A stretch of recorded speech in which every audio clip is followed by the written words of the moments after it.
2020년 12월 3일 논리적 사고와 합리적 비판 제12주차 강의를 시작하도록 하겠습니다.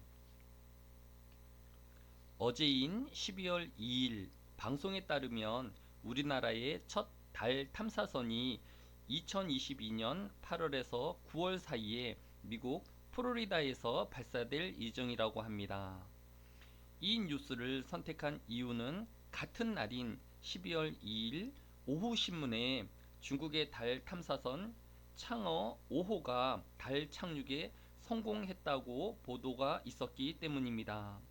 창어 5호가 착륙한 지점은 지구에서 육안으로도 보이는 달 북서부 폭풍우의 바다라고 합니다.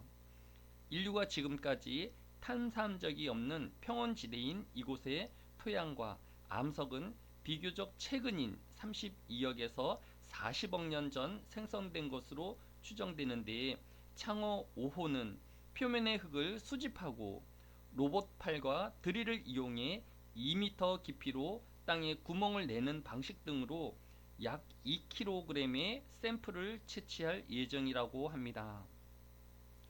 중국은 샘플을 통해 해당 지역 물질의 구성 성분과 형성 시기 등에 대한 방대한 지질학적 정보를 얻을 수 있을 것으로 기대하고 있으며, 창호 5호는 샘플을 수집 후 다시 달 표면에서 이륙한 후 중국 북부 지역으로 귀환할 예정이라고 합니다. 제가 이 뉴스에 주목하는 것은 중국의 우주선이 달에 착륙한 것이 이번이 세 번째라는 것입니다. 2013년 12월에 창호 3호가, 또 2019년 1월에 창호 4호에 이어 어제 창호 5호가 세 번째 달에 착륙한 것이라는 것입니다. 그런데 처음부터 달의 토양과 암석을 가져온 것이 아니라 3호와 4호의 연구 실적을 바탕으로 마침내 창호 5호가 달의 토양을 지구로 가져오는 사건을 만들어낸 것입니다. 지난 10주와 11주 워크숍을 통해 각 팀이 보여준 과제 수행은 놀라운 것이었습니다. 최소 2주 이상의 시간이 필요한 과제를 팀 분담과 협력으로 한 주 만에 완성한 것입니다. 단순히 시간을 단축한다는 의미 외에도 폭넓은 주제에 대한 접근과 완성도는 칭찬과 격려를 받기에 충분하였습니다. 얼마 전 국회 주최로 열린 세미나에서 전문학자들이 참여하여 4차 혁명 시대에도 협업 능력이 중요하다는 결론을 내렸습니다. 앞으로 다가올 4차 혁명 시대에도 소통을 잘하는 능력을 가지는 사람이 중요하다라는 것입니다. 모든 취업생들의 꿈의 직장인 네이버의 한성숙 대표는 네이버에서 인재를 채용할 때 소통 능력을 중요하게 본다라고 하였습니다. 그 이유는 회사 내에는 작게는 10명, 많게는 수백 명의 팀으로 구성된 다양한 프로젝트가 진행되기 때문이며, 따라서 창의적이고 커뮤니케이션을 잘하는 사람을 필요로 하기 때문이라고 하였습니다. 또한 오세정 서울대 총장은 인재 육성에 있어서 전문성도 중요하지만 결국 여러 사람이 어울려 일하게 되기 때문에 소통의 능력이 매우 중요하다라고 하였습니다. 심지어 논문을 낼 때도 여러 명의 교수가 공동으로 쓰고 있는 것이 일반화되었다고 하였습니다. 따라서 혼자 전문 지식을 쌓는 것에만 열중하면 안 되고 오히려 협동 능력이 아주 중요하다고 하였습니다. 또한 오세정 서울대 총장은 요즘 학생들은 팀 과제를 싫어한다고 합니다. 내가 아무리 해도 다른 학생이 놀 수 있기 때문에 제대로 된 보상을 못 받는다는 불평이라는 것입니다. 아마도 여러분 중에도 팀 과제에 대한 이런저런 하고 싶은 많은 말이 있을 것입니다. 하지만 나중에 직장과 사회에서 겪어야 할 시행착오를 미리 익히며 팀 능력을 키운다는 마음으로 긍정적으로 임해주기를 다시 한번 부탁드립니다. 오늘 강의할 내용은 지난 시간에 이어서 제9장 논증을 평가하기, 숨은 가정과 다른 관련 논증입니다.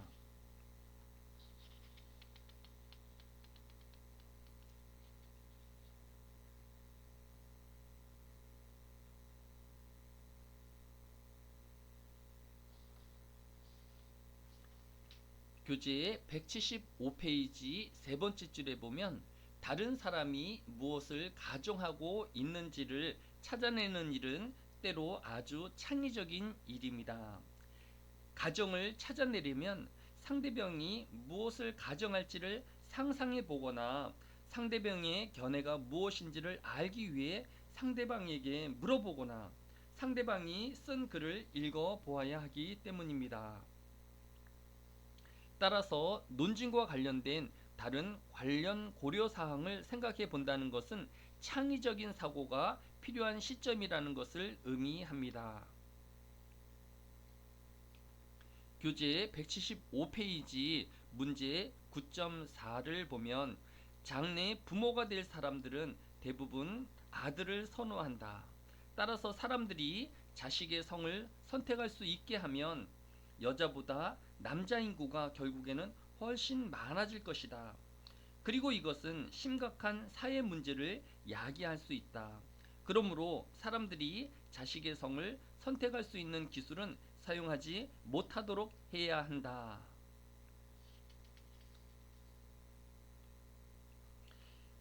대부분의 사람들은 이 논증이 꽤 강력하다고 생각할 것입니다. 하지만 다른 관련 고려 사항을 생각해 본다면 사정은 달라질 것입니다. 다른 고려 사항 1. 장래 부모가 될 사람들이 자식의 성을 선택할 수 있게 하면 어떤 사회의 경우 원하는 아들이나 딸을 얻기 위해 계속 아이를 낳을 일이 줄어들 것입니다. 이렇게 되면 원하지 않은 자식을 낳을 경우도 줄어들게 될 것이고 인구 증가율도 낮출 수 있을 것입니다. 다른 고려사항 2. 질병 가운데는 모계의 유전이나 부계의 유전만 하는 것도 있습니다. 자식의 성을 선택할 수 있는 기법을 사용하게 하면 그런 질병의 위험을 줄일 수도 있을 것입니다. 논증에 대한 현명한 판단을 원한다면 상대방이 무슨 가정을 하고 있는지 그리고 다른 관련 고려 사항으로는 어떤 것이 있는지를 창의적으로 잘 생각해 본 다음 그의 근거에서 판단을 내려야 하는 것입니다. 교재 177페이지 문제 9.5를 보면 영국의 젊은이들은 결혼을 하지 말아야 한다. 현재 통계를 보면 결혼한 쌍의 40%가 이혼으로 끝나며 이혼하지 않고 같이 사는 쌍 가운데도 많은 사람들은 불행한 결혼 생활을 하고 있다고 볼 수 있다. 따라서 결혼을 하는 젊은이들은 이혼으로 끝나거나 불행한 결혼 생활을 할 가능성이 그렇지 않을 가능성보다 더 크다. 이것은 젊은 쌍들에게는 엄청난 확률이다. 이 논증 또한 강력한 논증으로 보입니다. 적어도 결혼 외에 다른 대안이 있을까라는 물음을 갖기 전에는 말입니다. 다른 관련 고려 사항을 생각해 보는 것은 아주 힘든 일이기도 합니다. 하지만 그냥 가능한 대답들을 떠올려 본다고 생각하면 처음에는 우습게 보일지라도 점점 더 가능한 대답에 접근해 갈 수 있을 것입니다. 그런 다음 심각하게 고려해야 할 것들을 정해 생각해 보면 됩니다. 떠올려 볼 때 중요한 점은 잘못된 대답은 없다는 것입니다. 그것의 목적은 그냥 짧은 시간 안에 가급적 많은 것들을 생각해 보자는 데에 있으며 그냥 생각해 보는 것이 여러분의 생각을 자유롭게 펼쳐 나아가는 데도 도움이 될 것입니다. 구체적으로 앞의 논증에 대한 창의적인 대안을 생각해 본다면 결혼을 하지 않고 장기적으로 동거를 하는 것도 대안으로 생각해 볼 수 있을 것입니다. 장기적인 관계를 피하고 단기적인 관계를 갖거나 아니면 아예 친밀한 관계를 갖지 않는 것 등도 도덕적이지 않지만 가정해 볼 수 있는 일입니다. 또한 이러한 대안들이 통계적으로 어떤 의미를 갖는지 살펴볼 수 있다면 위 논증은 보다 큰 의미를 가지게 될 것입니다. 또 어쩌면 우리가 사는 삶 자체가 이렇게 하던 저렇게 하던 언제나 위험이 따른 것일지도 모를 일입니다.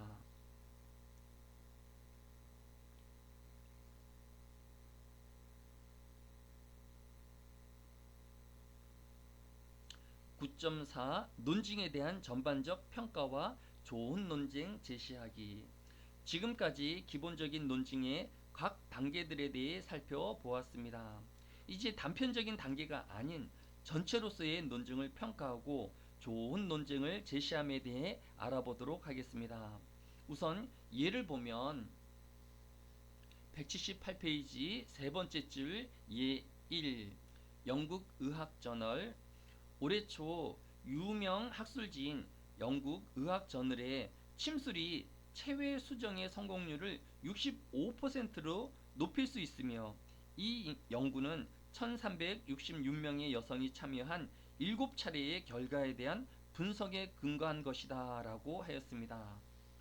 침술이 실제로 효과가 있는지를 검사하려면 환자가 특정 치료가 효과가 있다고 믿을 경우 긍정적인 답변을 하게 될 가능성이 높다는 것을 의미하는 위학 효과를 분리해 낼 수 있어야 합니다.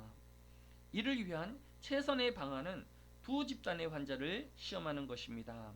한 집단은 실제 치료를 하고 다른 집단은 실제 치료처럼 보이지만 사실은 효과가 없는 치료를 하는 것입니다. 연구자들은 효과가 없는 치료를 위한 세 가지 방안을 개발하였습니다. 첫째는 혈이 아닌 다른 곳에 침을 놓는 것입니다. 둘째는 혈까지 닿지 않게 아주 얇게 침을 놓는 것입니다. 셋째는 연극에서 가짜 칼을 사용하듯이 침을 놓으면 바늘이 실제로는 피부가 아닌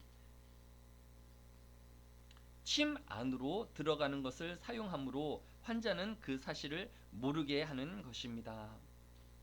영국 의학저널에서 말한 7차례의 실험 가운데 4번은 가짜 침을 놓은 집단을 포함하지 않으므로 침을 맞은 집단과 맞지 않은 집단만을 단순히 비교했다는 점입니다. 따라서 좋은 결과가 나왔다 하더라도 그것은 위학 효과 때문이라고 할 여지가 있기에 그 실험 결과는 무시해야 하는 것입니다. 가짜 집단을 포함한 나머지 3차례의 실험만 보았을 때의 결과는 그다지 인상적이지 않았습니다. 셋 가운데 둘은 실제 침술이 가짜 처방과 견주어 보았을 때에 어떤 유의미한 효과를 보여주지 못했습니다.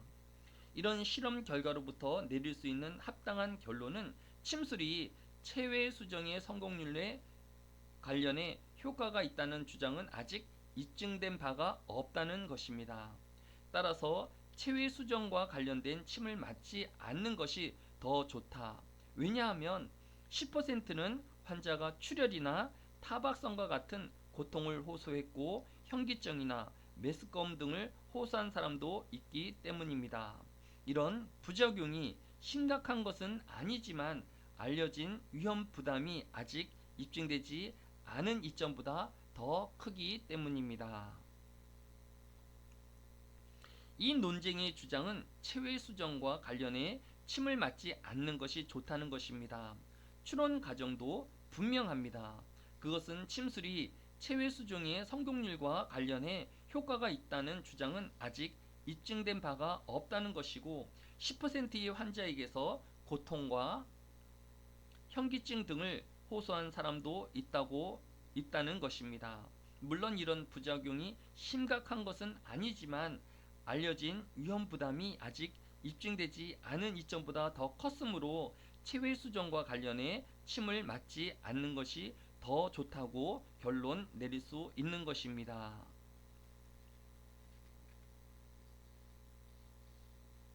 이 논증을 평가하기 위해서는 논증자가 제시한 이유가 참인지, 그 이유들이 그가 내리는 결론을 뒷받침하는지, 그리고 우리가 따져보아야 할 다른 관련 고려사항들은 없는지를 확인해 보아야 하고, 이 논증은 우리가 물어야 할 올바른 물음을 제기해주며 전반적으로 보았을 때 강력한 논증이라고 생각할 수 있습니다. 교재의 182페이지 2를 보면, 경찰은 차를 훔쳐 달아나는 젊은 폭주족을 경찰관이 높은 속도로 추격하지 못하도록 해야 한다. 왜냐하면 추격하다가 폭주족과 무관한 시민이 다치는 사고가 자주 발생하기 때문이다. 경찰에서는 시민의 안전을 위하여 속도가 안전에 위협이 될 정도라면 추격을 그만두도록 하는 규정을 이미 채택하고 있다고 말한다. 하지만 경찰관은 추격할 때의 급박함 때문에 그런 규정을 잊고 시민의 안전을 무시하기 일쑤이다. 도난당한 차량이 사람의 목숨보다 중요한 것은 아니다. 이 논증을 평가하려면 이 논증에서 주장하고자 하는 것이 무엇이며 논증 과정이 어떠하며 숨은 과정이 무엇인지를 파악해야 할 것입니다. 다음 시간에 계속 이어 강의를 시작하도록 하겠습니다.